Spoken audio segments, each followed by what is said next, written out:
Hey everyone, this is Ryan with Draft of the Future. So today I wanted to talk about some research that I did.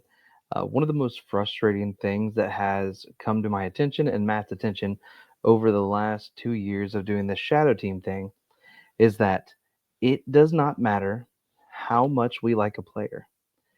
If we have them top 30 in our board and we draft them accordingly, if the NFL doesn't view them the same way, they may never even get a shot.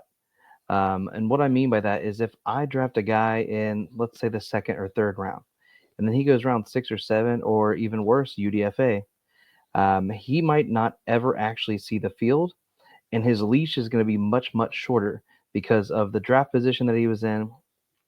And that can be a problem, especially when you don't have free agency to use for your team. You only have the draft. So, we are, data driven, film confirmed. So part of that data driven part, I decided to try and look how true the consensus board is. And so what I did is I looked at the NFL mock draft database, which compiles all kinds of different big boards to get a consensus ranking. And I have found that it's pretty reliable for the most part, and it gives us a pretty good understanding of what all the different experts are saying. So what I did is I looked over the 5 year span to determine how close the draft picks are actually taken to that consensus board. And so I'm going to share that with you now. I'm going to show this on the screen here. All right, so this is the data. Um, Basically, what I found was that in round one, across the board, all 5 years, you're typically within the 4 to 6 range of being drafted next to the consensus. So what that means is if they're consensus number five, they're probably going to be drafted as high as number one and as low as number 10, around that range. And for the most part, the data showed, and I didn't put this on there, but the data showed that they are almost always drafted ahead of where they are in the consensus ranking. And by almost always, I mean greater than 50% of the time, they are drafted ahead of the consensus ranking. So for the most part, that means those players are going to go higher. Now, round two, it dropped down a little bit to anywhere between 15 and 20. So 15 and 20 means if I have a guy ranked, if the consensus board has a guy ranked at 45, and I want to take him with my pick like 38 in the draft, he might not be there because he could be gone as high as 30, and he could be gone, or he could last as low as about 60 to 65.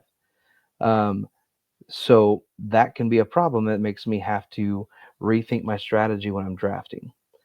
Now, when I get into round three, 65 to 100 is what I did here because I was looking at just the top 100 picks.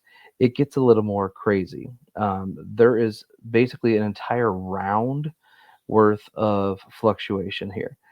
So, what this is telling me is that round three is where things start to get a little wild and where teams are starting to just pick their guys, the guys that they want, the guys that they believe in, and they're not worried as much about where the rest of the league views them. So, what do we do with this data?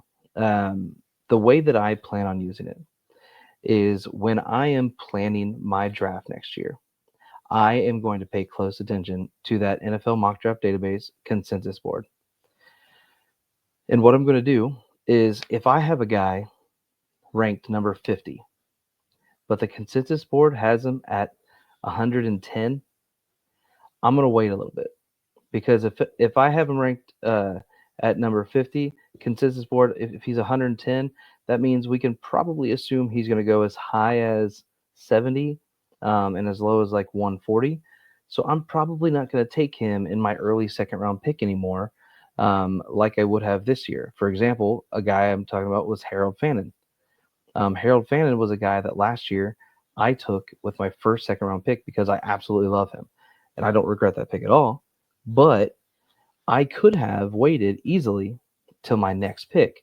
And the data showed that because I think he was somewhere in the 90s. And if he's in the 90s, that means he'll go up to 30 higher. In the 60s, I could have taken him in my second pick in the second round.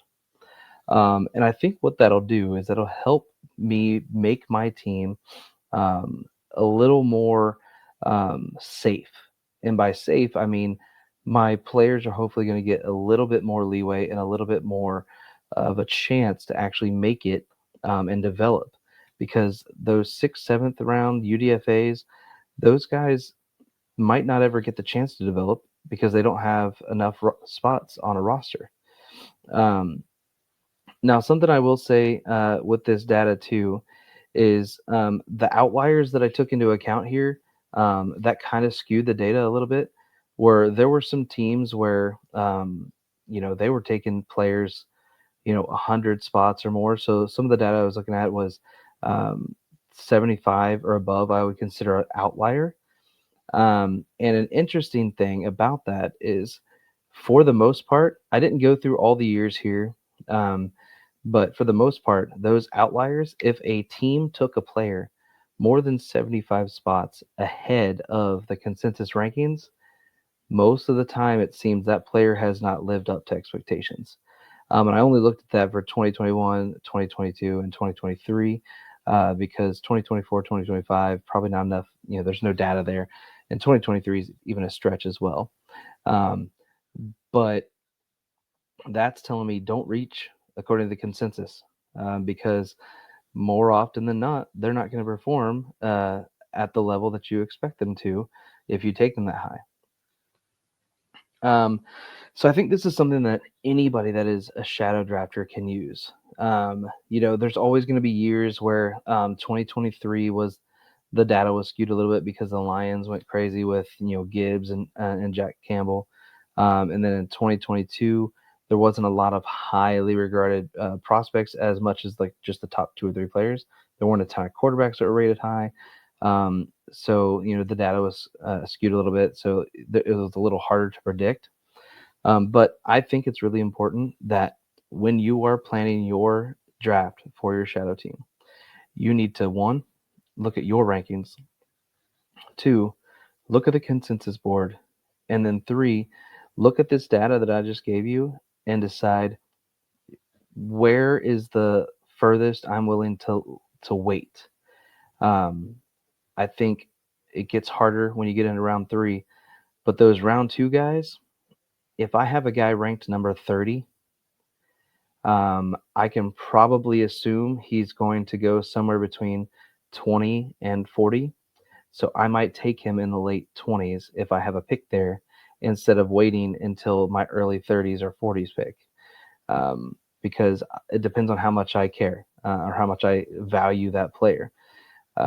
Because again, you want to get players that are going to be able to get on the field, stay on the field, and have a chance to play in this league. So I hope that was helpful. I hope that I was able to give you something to consider, something to think about, and I hope that this can make your shadow drafts a little smoother and your shadow teams a little deeper. Thanks again for tuning in. Next week on September 9th, we're going to be doing our next live. We'll be recapping everything that's happened in college football so far. So feel free to hop on there and watch that. And then we will have our player spotlight updates coming out later this week as well, where Matt and I do a quick video talking about the guys that we profiled earlier this season and how they have done to start the year. Thanks again. Catch you later.